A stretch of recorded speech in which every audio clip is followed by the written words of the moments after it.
Assalamualaikum warahmatullahi wabarakatuh. Baik, sekarang kita akan masuk ke dalam materi wirausaha berhadapan dengan risiko dan stres. Jadi, jika minggu lalu kita sudah membahas tentang arti kewirausahaan, karir kewirausahaan, lalu watak dalam kewirausahaan serta skill yang harus diasah dalam kewirausahaan. Sekarang kita akan membahas risiko dan stres terhadap wirausahaan. Nah, yang pertama kita akan bahas adalah risiko. Risiko apa sih? Ada yang tahu?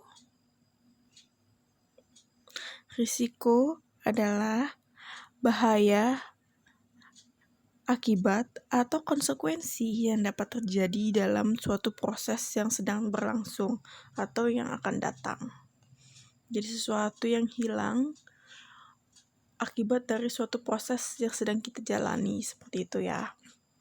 Nah, dalam kewirausahaan sendiri, secara umum resikonya itu ada 4. Yang pertama adalah finansial, karir, kesehatan, dan yang terakhir adalah keluarga dan masyarakat. Baik, kita langsung mulai ke resiko yang pertama ya. Resiko yang pertama adalah resiko finansial.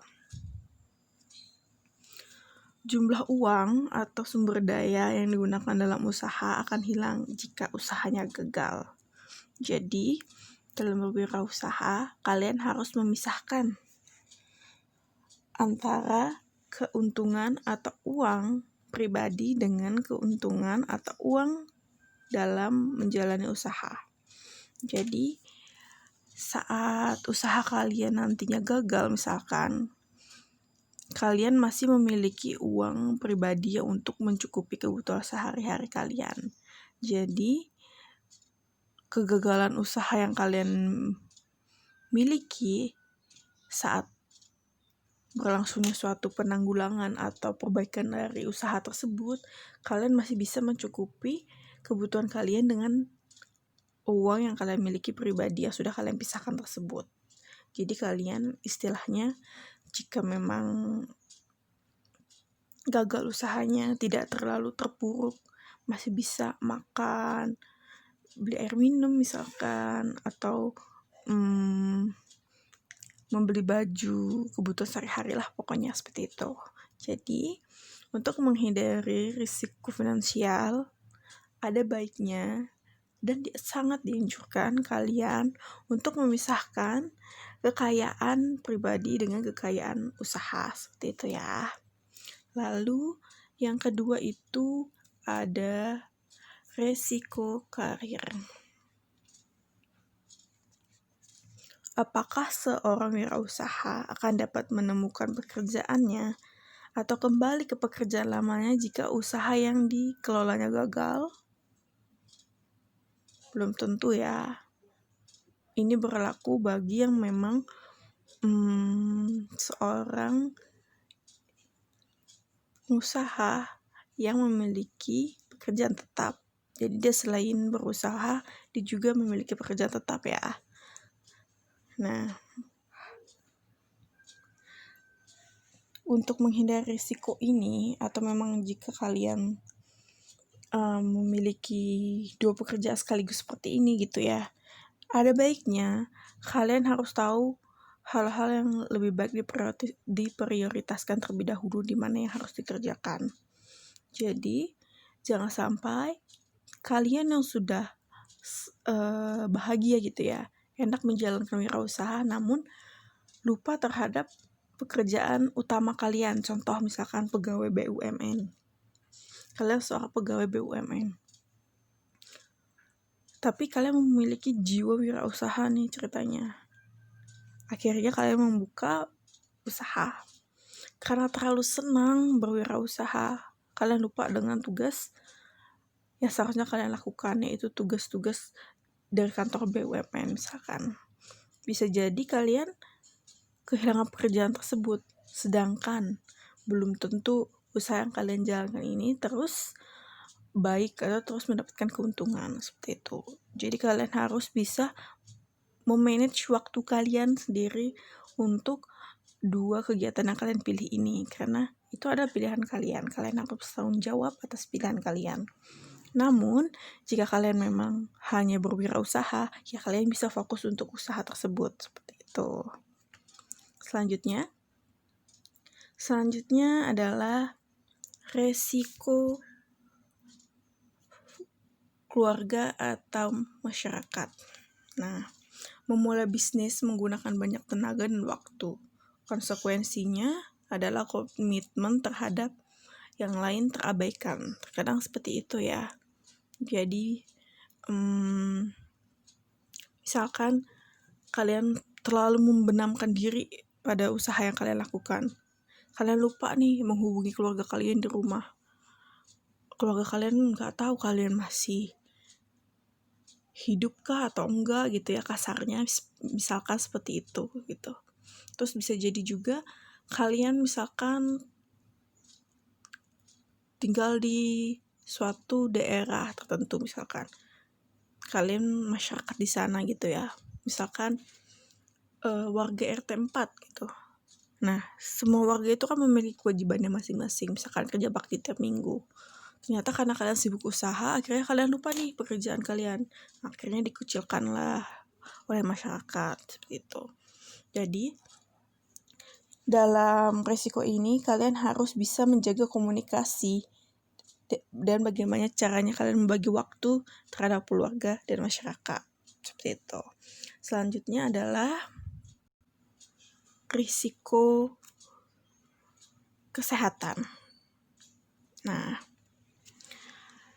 misalkan kalian sibuk nih usaha, sibuk lagi bagus-bagusnya nih usahanya, akhirnya karena terlalu sibuk lupa mandi, lupa makan, lupa olahraga, nggak tidur gitu.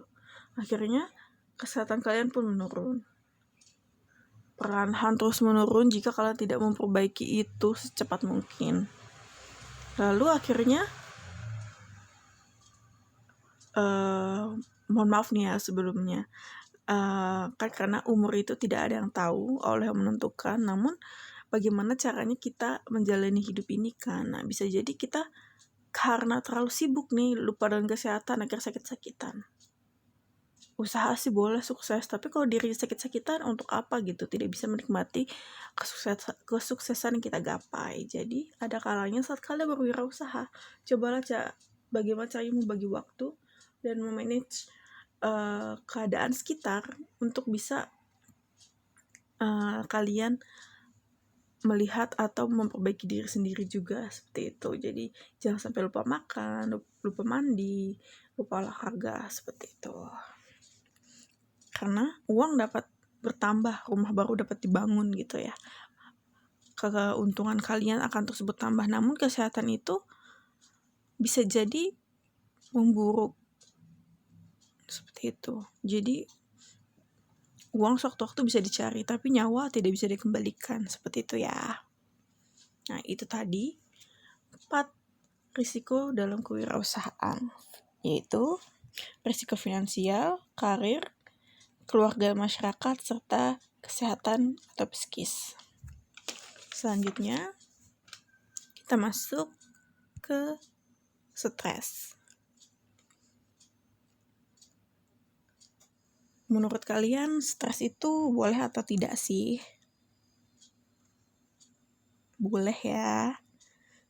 Jadi, jangan selalu menganggap stres itu adalah suatu hal yang negatif. Karena kalau kalian stres, tandanya kalian memikirkan sesuatu. Atau kalian peduli terhadap sesuatu tersebut. Jadi kalian pikirkan tuh.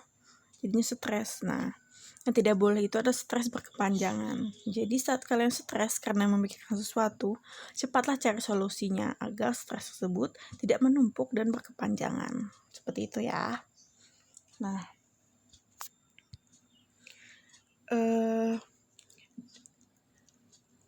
secara umum stres itu terjadi karena adanya 4 resiko wirausaha yang tadi.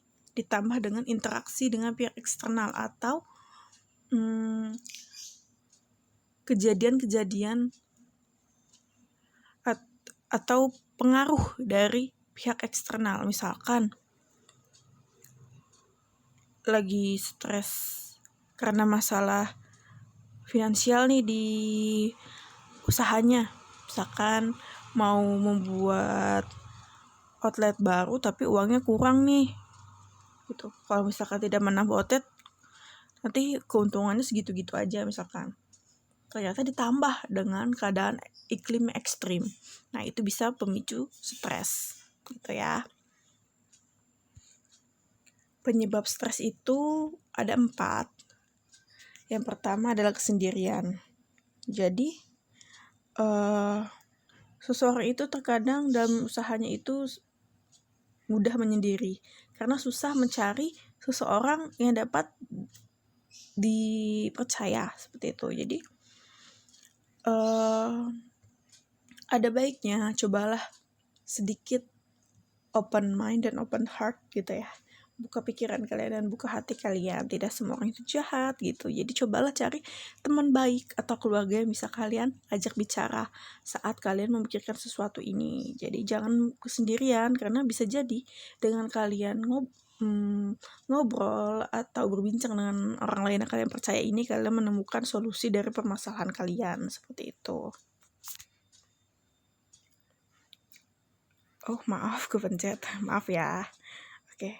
Yang kedua adalah membenamkan diri dalam bisnis. Ini yang seperti yang sudah Ibu bilang tadi ya. Membenamkan diri dalam bisnis ini adalah karena usahanya sukses, menghasilkan banyak uang gitu. Akhirnya dia berpikir, kalau misalkan terus-terusan melakukan proses seperti ini akan terus bertambah nih keuntungannya karena makin sukses gitu.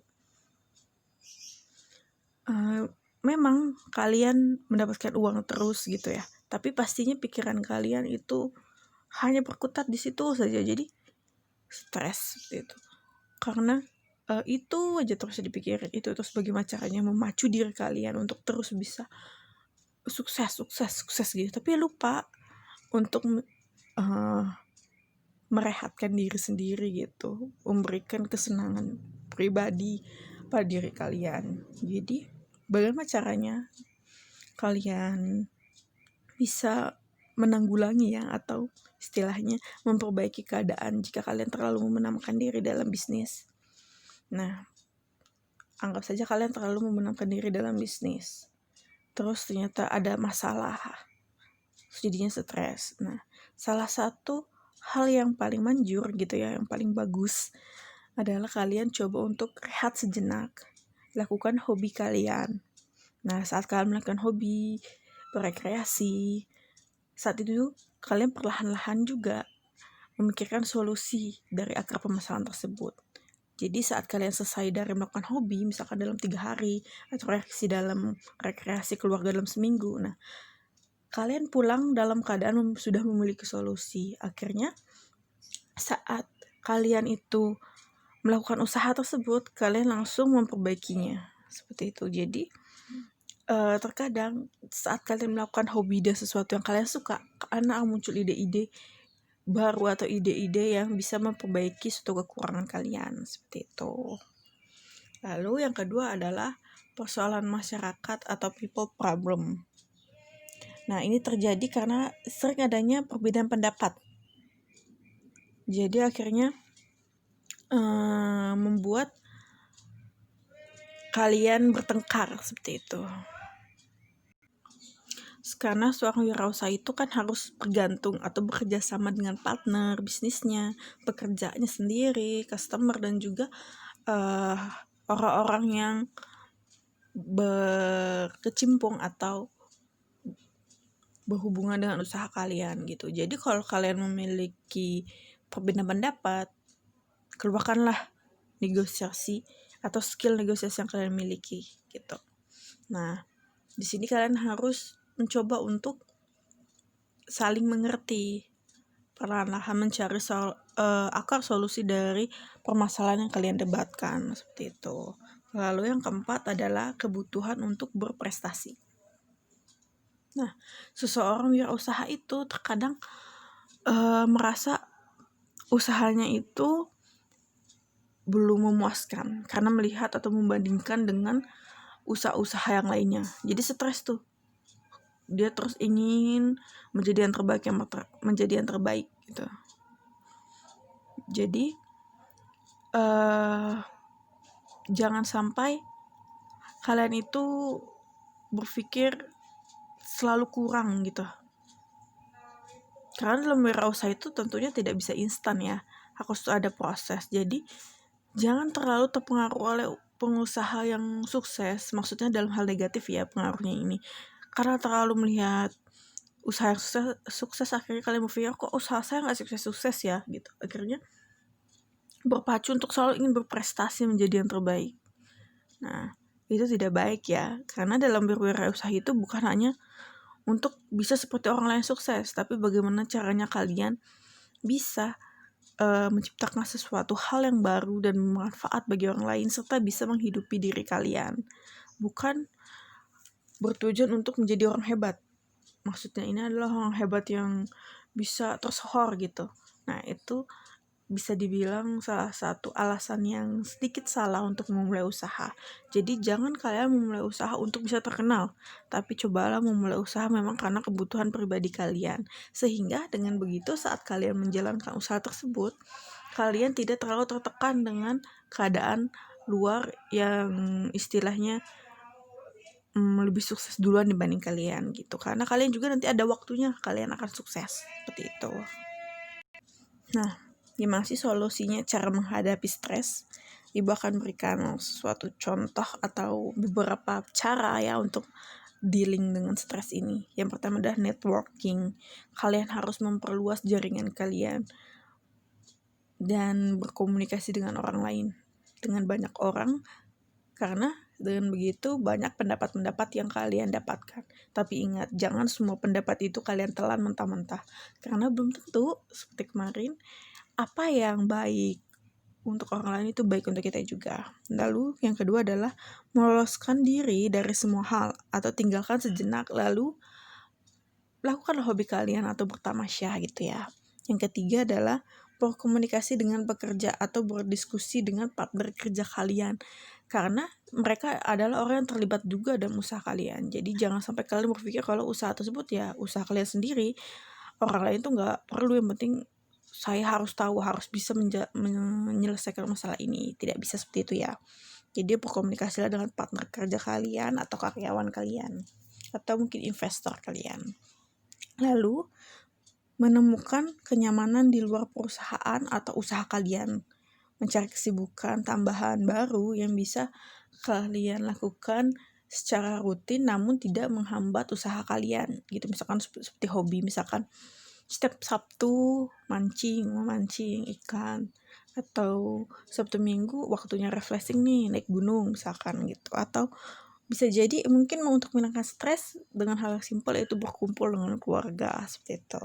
Lalu yang terakhir adalah pendelegasian pekerja atau membagi-bagi pekerja. Jadi jangan menganggap karena ini usaha kalian miliki, walaupun kalian punya karyawan, kalian ingin melakukannya sendiri, kalian tidak percaya dengan orang lain gitu. Jangan seperti itu ya. Cobalah cari cara bagaimana membagi pekerjaan tersebut, di mana pekerjaan tersebut bisa dikerjakan atau dilakukan oleh karyawan kalian atau partner kerja kalian. Jadi membagi pekerjaan sama dengan membagi beban, karena kalian melakukannya harus dalam keadaan bersama-sama, tidak boleh individualis seperti itu. Nah, itu saja materi untuk hari ini, materi terakhir kita dalam KD pertama. Jadi kita telah membahas ciri umum kewirausahaan, watak kewirausahaan, skill dalam kewirausahaan, lalu resiko dan stres yang dihadapi oleh seorang kewirausahaan. Jadi teruslah berkarya, jangan lupa terus asah skillnya, lalu hindari risikonya, tanggulangi stresnya, seperti itu ya. Sekian dari Ibu, kurang, mohon maaf jika ada kekurangan atau mungkin kurang jelas suaranya, karena mohon maaf baru ibu beritahu sekarang. Kalau misalkan ada Bu kok kurang jelas sih suaranya gitu, karena ibu kasih tahu ya karena sebelumnya ibu lupa memberitahu bahwa ibu itu cadel, tidak bisa mengucapkan R. Jadi mungkin mohon maaf jika dalam video-video ibu sebelumnya itu ada suara-suara yang bisa dibilang kurang jelas, seperti itu ya. Baik, terima kasih. Assalamualaikum warahmatullahi wabarakatuh.